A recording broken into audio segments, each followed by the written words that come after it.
نحمدہ ونصلی علی رسولہ الکریم اما بعد فاعوذ باللہ من الشیطان الرجیم بسم اللہ الرحمن الرحیم اللہم صلی علی سیدنا و مولانا محمد وعلی آلہ وبارک وسلم۔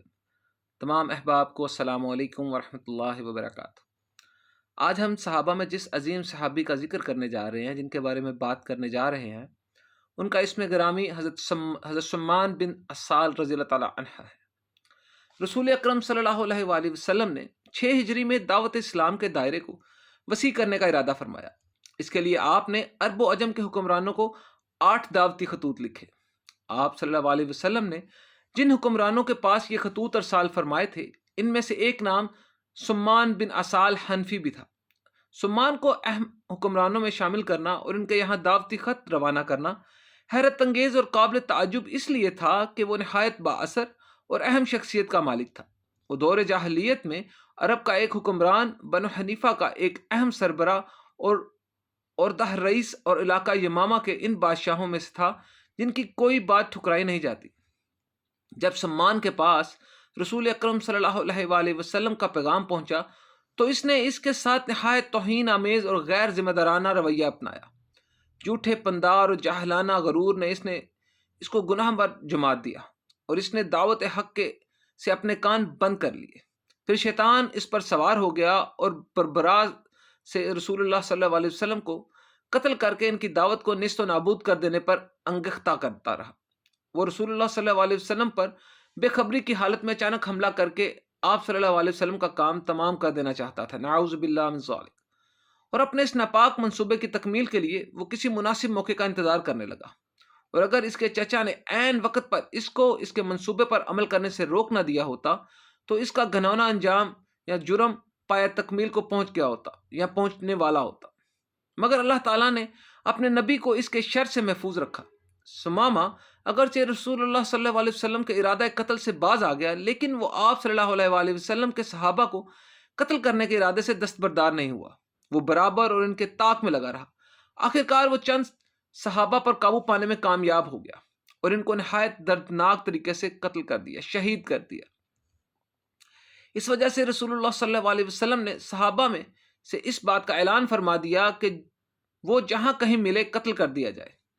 صحابہ رضی اللہ کے قتل اور نبی کریم صلی اللہ علیہ وسلم کے اس اعلان کے کچھ ہی دنوں بعد سمامہ نے عمرہ ادا کرنے کا ارادہ کیا، اور اس ارادے سے وہ اپنے علاقہ یمامہ سے مکہ کی سمت روانہ ہوا۔ وہاں پہنچ کر وہ کعبے کا طواف اور اس میں رکھے ہوئے بتوں کے لیے قربانی کا ارادہ رکھتا تھا، لیکن اپنے اس سفر کے دوران وہ مدینہ کے قریب ایک رستے سے گزرتے ہوئے اچانک ایک ایسی آفت میں پھنس گیا جس کا اسے وہم و گمان تک نہیں تھا۔ ہوا یہ کہ رسول اللہ صلی اللہ علیہ وسلم کے بھیجے ہوئے کچھ مسلمانوں پر مشتمل ایک فوجی دستے نے، جو اس کے خطرے کے پیش نظر کے کہیں کوئی شر پسند رات کی تاریکی میں فائدہ اٹھا کر مدینہ کے باشندوں کو نقصان نہ پہنچا دے، سمامہ کو دیکھا اور اسے گرفتار کر لیا۔ حالانکہ ان میں سے کوئی بھی اس کو پہچانتا نہ تھا، اور اس کو مدینے لائے، اسے مسجد کے ایک ستون سے باندھ دیا اور اس بات کا انتظار کرنے لگے کہ رسول اللہ صلی اللہ علیہ وسلم بنفس نفیس اس قیدی کے حالات سے واقفیت حاصل کر کے اس کے بارے میں کوئی فیصلہ صادر فرمائے۔ جب رسول اللہ صلی اللہ علیہ وسلم گھر سے مسجد کی طرف آئے اور اس میں داخل ہونے کا ارادہ کیا تو آپ کی نظر سمامہ پر پڑی جو ستون سے بندھا ہوا تھا۔ آپ صلی اللہ علیہ وسلم نے صحابہ کرام سے دریافت کیا کہ جانتے ہو تم لوگ کس کو گرفتار کیا ہے تم نے؟ نہیں ہے اللہ کے رسول، ہم اس سے واقف نہیں ہیں، صحابہ نے عرض کیا۔ آپ نے فرمایا یہ بنی حنیفہ، قبیلہ بنی حنیفہ کا سردار سمامہ ابن عسال ہے، اس کے ساتھ حسن سلوک سے پیش آنا۔ آپ نے قیدی کا تعارف کراتے ہوئے فرمایا۔ پھر آپ واپس گھر تشریف لے گئے اور گھر والوں سے کہا کہ تمہارے پاس جو بھی کھانا ہو اسے جمع کر کے سمامہ ابن عسال کے پاس بھیجو۔ پھر آپ صلی اللہ علیہ وسلم نے ہدایت فرمائی کہ میری اونٹنی کا دودھ صبح و شام 2 دفعہ کر اس کو پیش کیا جائے۔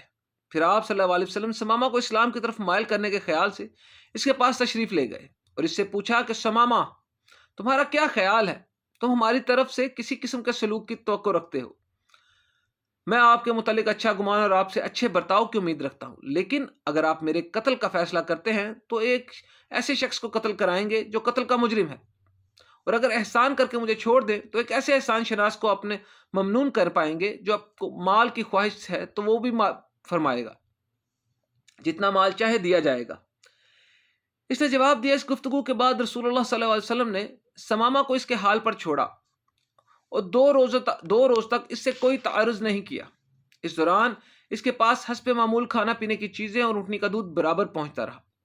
2 دن بعد رسول اکرم صلی اللہ علیہ وآلہ وسلم پھر اس کے پاس تشریف لائے اور وہی سوال کیا، ثمامہ تمہارا کیا خیال ہے؟ تم ہم سے کس قسم کا سلوک کی توقع رکھتے ہو؟ اس نے جواب دیا، میرے پاس کہنے کی وہی باتیں ہیں جو اس سے پہلے بھی کہہ چکا ہوں۔ اگر آپ میرے اوپر احسان کرتے ہیں تو ایک ایسے شخص پر احسان کریں گے جو اس کی قدر پہچانتا ہے، اور اگر میرے قتل کا فیصلہ کرتے ہیں تو آپ اس کا فیصلہ حق پر جانب ہوگا، کیونکہ میں آپ کے آدمیوں کو قتل کر کے اس کا مستحق قرار پا چکا ہوں۔ اور اگر آپ کو مال کی خواہش ہے تو بتائیے، جو چاہیں گے آپ کو پیش کیا جائے گا۔ اس موقع پر بھی آپ صلی اللہ علیہ وسلم نے اس سے مزید کچھ نہیں کہا، بلکہ اس کو چھوڑ کر چلے گئے۔ البتہ اگلے روز آپ صلی اللہ علیہ وسلم پھر اس کے پاس آ گئے اور پھر وہی سوال دہرایا، ثمامہ تم کو ہماری طرف سے کس برتاؤ کی امید ہے؟ تو اس نے بھی حسب سابق وہی جواب دیا، اگر میرا اوپر احسان کرتے ہیں تو ایک احسان شناس شخص پر احسان کریں گے، اور اگر مجھے قتل کر دیتے ہیں تو میں اس کا مستحق ہوں، اور اگر آپ کو مال کی ضرورت ہے تو فرمائیے، آپ کا مطالبہ مال میں آپ کو پیش کر دوں گا۔ اس سوال و جواب کے بعد رسول اللہ صلی اللہ علیہ وسلم نے صحابہ کو مخاطب کرتے ہوئے فرمایا کہ ثمامہ کو رہا کر دو اور حسب ارشاد اس کی زنجیریں کھول دو۔ رہائی پا کر ثمامہ مسجد سے نکلا اور مدینے کے باہر بقیع کے قریب واقع کھجوروں کے ایک باغ میں گیا جس میں کنواں تھا۔ اپنی سواری کو اس کنویں کے پاس بٹھا کر اس نے پانی سے خوب اچھی طرح غسل کیا اور پاک صاف ہو کر پھر اس رستے سے چل کر مسجد میں واپس آ گیا۔ اس نے مسجد میں مسلمانوں کی ایک مجلس کے قریب پہنچ کر بآواز بلند کلمہ شہادت پڑھ کر اپنے اسلام کا اعلان کیا۔ پھر رسول اللہ صلی اللہ علیہ وسلم کی طرف متوجہ ہو کر بولا، اے محمد صلی اللہ علیہ وآلہ وسلم، خدا کی قسم روئے زمین پر کوئی چہرہ میرے نزدیک آپ کے چہرے سے زیادہ مبغوض اور قابل نفرت نہ تھا، مگر اب یہ مجھ پر ہر چہرے سے زیادہ محبوب ہے، اور خدا کی قسم آپ کے دین سے زیادہ قابل نفرت میرے نزدیک کوئی دین نہ تھا، لیکن اب یہ مجھے تمام ادیان سے زیادہ پسندیدہ ہے، اور خدا کی قسم آپ کے شہر سے زیادہ ناپسندیدہ میرے نزدیک کوئی دوسرا شہر نہ تھا، لیکن اب آپ کا یہ شہر مجھے تمام شہروں سے زیادہ پسند ہے۔ تھوڑی دیر رک کر پھر بولے، میں نے آپ کے کچھ ساتھیوں کو قتل کیا، اس کی تلافی کے لیے آپ میرے اوپر کیا عائد کرتے ہیں؟ رسول اللہ صلی اللہ علیہ وسلم نے ارشاد فرمایا، ثمامہ اس سلسلے میں تمہارے اوپر نہ قصاص ہے نہ دید، کیونکہ اسلام نے تمہارے تمام سابقہ زیادتیوں اور غلط کاریوں کو حرف غلط کی طرح محو کر دیا ہے۔ پھر آپ نے اسلام لانے کی وجہ سے جنت کو خوشخبری دی، جنت کی خوشخبری عطا فرمائی۔ ان کا چہرہ فرط مسرت سے چمک اٹھا اور کہنے لگے، خدا کی قسم میں نے آپ کے جتنے صحابہ کو قتل کیا ہے اس سے کئی گنا تعداد میں مشرکین کو قتل کروں گا، اور اپنی ذات کو، اپنی تلوار کو، ان لوگوں کو جو میرے ماتحت اور ہم نوا ہیں، آپ کے اور آپ کے دین کی نصرت و تائید کے لیے وقف کرتا ہوں۔ قدر توقف کے بعد پھر کہا، اے اللہ کے رسول صلی اللہ علیہ وآلہ وسلم، آپ کے سواروں نے مجھے اس وقت گرفتار کیا تھا جب میں عمرہ کی نیت سے نکلا تھا، تو آپ کے خیال میں اب مجھے اس سلسلے میں کیا کرنا چاہیے؟ رسول اللہ صلی اللہ علیہ وسلم نے ارشاد فرمایا کہ تم مکہ جا کر عمرہ ادا کر لو، مگر یہ عمرہ اب تم اللہ اور اس کے رسول کی شریعت کے مطابق ادا کرو گے۔ پھر آپ نے مناسک حج اور افعال عمرہ کی تعلیم دی۔ حضرت ثمامہ ابن اسال عمرہ کی ادائیگی کے لیے روانہ ہوئے۔ جب وطن مکہ میں پہنچے تو وہیں کھڑے ہو کر بلند آواز سے تلبیہ پڑھنا شروع کر دیا، لبیک اللہم لبیک لا شریک لک لبیک ان الحمد والنعمت لک والملک لا شریک لک۔ وہ دنیا کے سب سے پہلے مسلمان تھے جو تلبیہ پڑھتے ہوئے مکہ میں داخل ہوئے تھے۔ سبحان اللہ سبحان اللہ سبحان اللہ۔ قریش کے لوگ اس ناگہانی اور غیر متوقع آواز کو سن کر سہم گئے اور غضبناک ہو کر دوڑے۔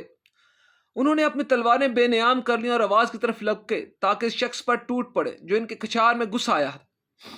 وہ لوگ ثمامہ کی طرف بڑھے تو انہوں نے تلبیہ کی آواز اور تیز کر دی۔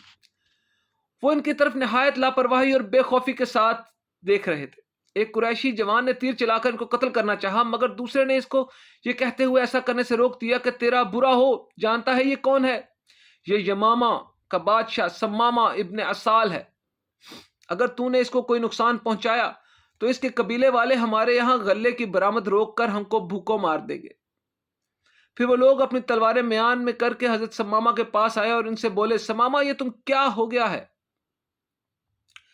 یہ تمہیں کیا ہو گیا ہے؟ کیا تم بے دین ہو گئے ہو اور تم نے اپنا اور اپنے آباء و اجداد کا دین ترک کر دیا ہے؟ نہیں، میں بے دین نہیں ہوا ہوں، بلکہ میں نے سب سے اچھے دین محمد صلی اللہ علیہ وسلم کے دین کی پیروی اختیار کر لی ہے۔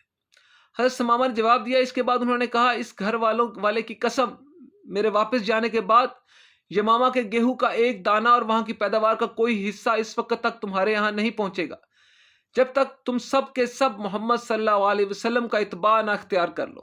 حضرت ثمامہ نے قریش کی آنکھوں کے سامنے رسول اللہ صلی اللہ علیہ وسلم کے بتائے ہوئے طریقے کے مطابق عمرہ کے ارکان ادا کیے۔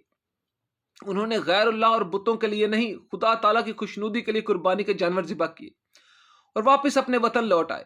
واپس آ کر انہوں نے اپنے قبیلے کو قریش کے یہاں غلے کی سپلائی روک دینے کا حکم دیا۔ قبیلے والوں نے ان کے اس حکم کی تعمیل اور اہل مکہ کے یہاں پیداوار کی سپلائی بند کر دی۔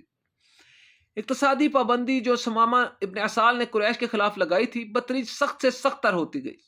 اس کے نتیجے میں غلے کی قیمتوں میں غیر معمولی اضافہ ہو گیا، لوگوں میں فاقہ کشی عام ہو گئی اور اس کی تکمیل اور پریشانی زیادہ بڑھ گئی۔ اور جب نوبت یہاں تک پہنچ گئی کہ ان کو اپنے بال بچوں کے بھوک سے مر جانے کا شدید خطرہ لاحق ہو گیا، تو انہوں نے رسول اللہ صلی اللہ علیہ وسلم کو لکھا، ہم آپ کے متعلق پہلے سے یہ بات جانتے ہیں کہ آپ صلح رحمی کرتے ہیں اور دوسروں کو اس کی تاکید کرتے ہیں، مگر اس وقت ہم جس صورتحال کا سامنا کر رہے ہیں وہ یہ ہے کہ آپ نے ہمارے قطع رحمی کا طرز عمل اختیار کر رکھا ہے۔ آپ نے باپوں کو تلوار سے قتل کیا اور بیٹوں کو بھوکوں مار رہے ہیں۔ ثمامہ رضی اللہ تعالیٰ عنہ ابن اسال نے غلے کی برآمد پر پابندی لگا کر ہمیں سخت تکلیف اور پریشانی میں مبتلا کر دی ہے۔ اگر آپ مناسب سمجھیں تو اس کو لکھ دیں کہ وہ غلہ وغیرہ ہماری ضرورت کی چیزوں پر عائد کردہ پابندی ختم کر دے۔ رسول اللہ صلی اللہ علیہ وسلم نے حضرت ثمامہ کو لکھ دیا کہ وہ قریش کے خلاف پیداوار کی برآمد پر لگائی ہوئی بندش ختم کر دے۔ چنانچہ انہوں نے آپ کے حکم کے مطابق وہ پابندی اٹھائی اور قریش کے یہاں غلے کی سپلائی جاری کر دی۔ حضرت ثمامہ ابن اسال رضی اللہ تعالیٰ عنہ زندگی بھر اپنے دین کے وفادار اور نبی کریم صلی اللہ علیہ وسلم کے ساتھ کیے ہوئے عہد کے پابند رہے۔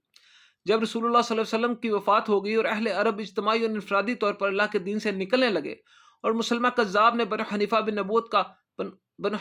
نبوت کا جھوٹا دعویٰ کر کے انہیں اپنے اوپر ایمان لانے کی دعوت دینی شروع کی، تو حضرت ثمامہ اس کے سامنے ڈٹ گئے۔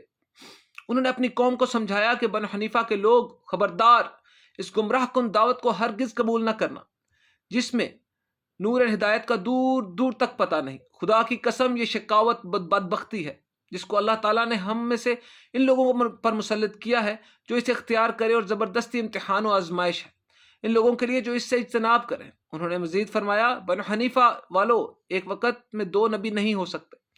حضور اکرم صلی اللہ علیہ وسلم اللہ تعالیٰ کے آخری نبی ہیں، ان کے بعد کوئی نبی نہیں ہے اور نہ ہی ان کی نبوت میں کسی کو شریک کیا گیا ہے۔ اس کتاب کا نزول اللہ تعالیٰ کی طرف سے ہے جو زبردست ہے، سب کچھ جاننے والا، گناہ معاف کرنے والا اور توبہ قبول کرنے والا ہے، سخت عذاب دینے والا اور بڑا صاحب فضل ہے۔ کوئی معبود نہیں اس کے سوا، نہیں اس کی طرف سب کو پلٹنا ہے۔ پھر فرمایا کہ کہا اللہ کا یہ عظیم کلام اور کہا مسلمہ کذاب کا قول، اس اے مینڈک، تم جتنا چاہو ٹر کرتے رہو، اپنے اس ٹر سے نہ تم پینے سے روک سکتے ہو نہ پانی کو گدلا کر سکتے ہو۔ پھر وہ اپنے قبیلے کے ان لوگوں کو لے کر الگ ہو گئے جو اسلام پر ثابت قدم رہ گئے تھے اور راہ خدا میں جہاد اور ان کے دین کو زمین پر غالب کرنے کے لیے مرتدین کے ساتھ جنگ و جدال اور قتال میں مشغول ہو گئے۔ اللہ تعالیٰ حضرت ثمامہ ابن اسال رضی اللہ تعالیٰ عنہ کو اسلام اور مسلمانوں کی طرف سے بہترین جزا دے اور اس جنت سے نوازے جس کا وعدہ متقوین سے کیا گیا ہے۔ اللہ تعالیٰ ہمیں اسلام کی راہ میں اپنے آپ کو مکمل طور پر ثابت قدم رکھ کر چلنے کی توفیق عطا فرمائے۔ وآخر الدعوانا ان الحمد للہ رب العالمین۔